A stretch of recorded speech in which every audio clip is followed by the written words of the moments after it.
Welcome, everyone. I'm absolutely thrilled you're joining us today because we have a truly fascinating explainer lined up for you.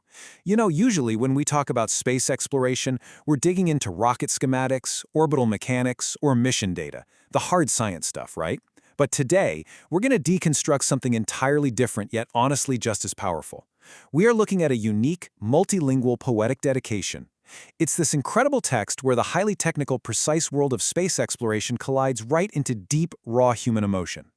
We're going to see exactly how a modern-day astronaut becomes a muse and how we as human beings project our highest hopes and affections way out into the cosmos. Let's get right into it.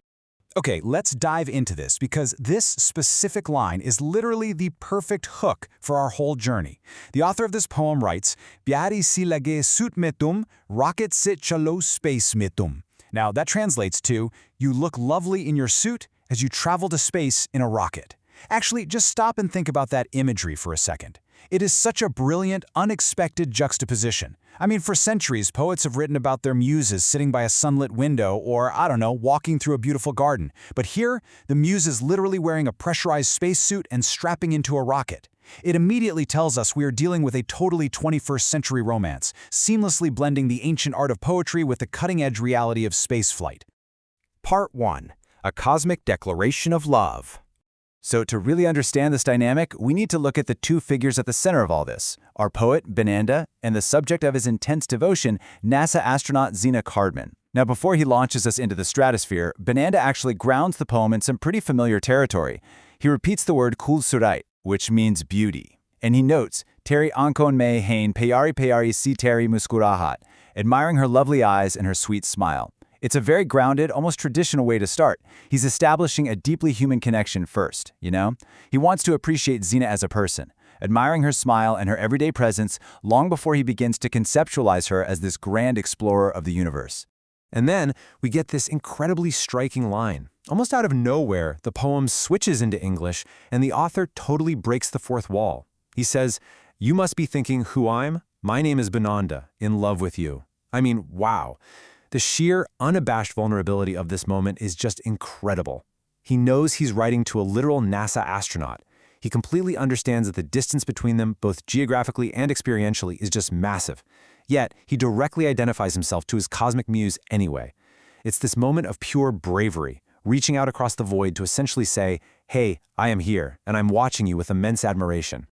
Part 2. Rockets, Stars, and NASA.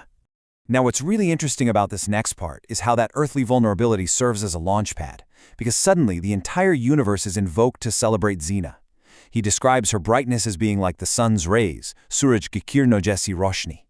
He imagines that the stars and the moon, Sitane bhi, Chand bhi, are literally singing a song for her. And most powerfully, he claims that the universe itself is proud of her, Garv kare ye Brahmahand. He elevates this astronaut to a celebrated champion of the cosmos. The universe isn't just a cold, dark place she's visiting. In his eyes, it's a living entity actively welcoming her home. And that brings us to how he views her agency, NASA. He writes, "Khayalo me, khwabo me, NASA." Now, to most of us, NASA represents cold hard math, rigorous engineering, orbital mechanics, physics, right? But to Benanda, NASA is completely woven into the fabric of deep, spiritual romanticism. The word khwabom literally means dreams. He writes, "Bato me khayalo me NASA teri, bato me khayalo me NASA meri," which is him weaving the space agency directly into his everyday conversations and innermost thoughts. He has taken a government agency and completely transformed it into this poetic realm of wonder and longing. It's wild, but it works so beautifully. Part 3. Transcending the Language Barrier. And this brilliantly illustrates the main conflict of the piece. As with any great narrative, there's a hurdle, and here it's the language barrier. Benanda addresses this stark reality in his native tongue, writing, "Na samajh aaye teri basha mujhe, kaise kahen aapse," which means, "I don't understand your language. How do I say this to you?" It's this moment of immense frustration and yearning. But notice how he bridges that linguistic gap. He immediately pivots to this persistent, earnest English. "I want to say to you something. I want to say to you something." He absolutely refuses to let the language barrier stop his message. He's reaching across that linguistic divide using whatever tools he has in his toolkit to ensure his feelings are heard loud and clear. And when complex words fail, well, he relies on rhythm. The lyrics transition into this beautiful hypnotic chant, "Dil kya kahe, Zena, Zena kahe." What does the heart say? It says Zena, Zena. Notice that repetition? It mimics a heartbeat, right? But doom, Zena, Zena. He drops the complex vocabulary entirely here. What he essentially does is create a universal language of devotion specifically for the astronaut. He relies purely on cadence and the simple repetitive sound of her name to convey a feeling that goes way, way beyond standard language. And honestly, it is incredibly effective. Let's move to part 4, Mission Wishes and Devotion. As we approach the end, the poem continues to evolve. The key to this entire evolution lies in a single, incredibly powerful word used right here in the text, ibadat. The author writes, ibadat, ibadat, ibadat karumain. In English, ibadat translates to a deep, spiritual worship or devotion. This is a monumental shift in the poem.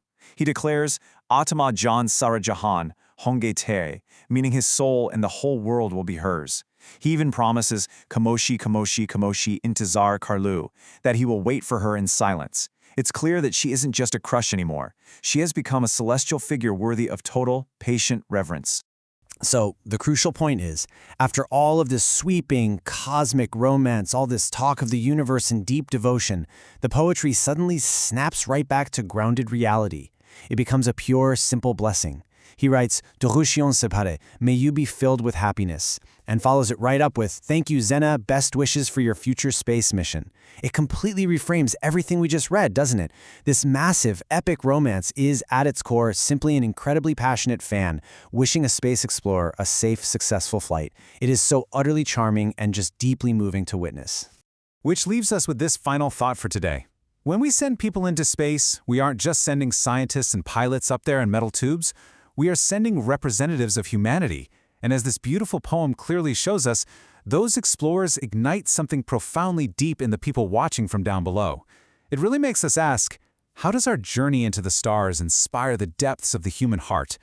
I want you to take that question away with you today. Think about the boundless, beautiful, and sometimes completely surprising ways human beings find to connect with one another across space, culture, and language. Thank you so much for exploring this incredible text with me today.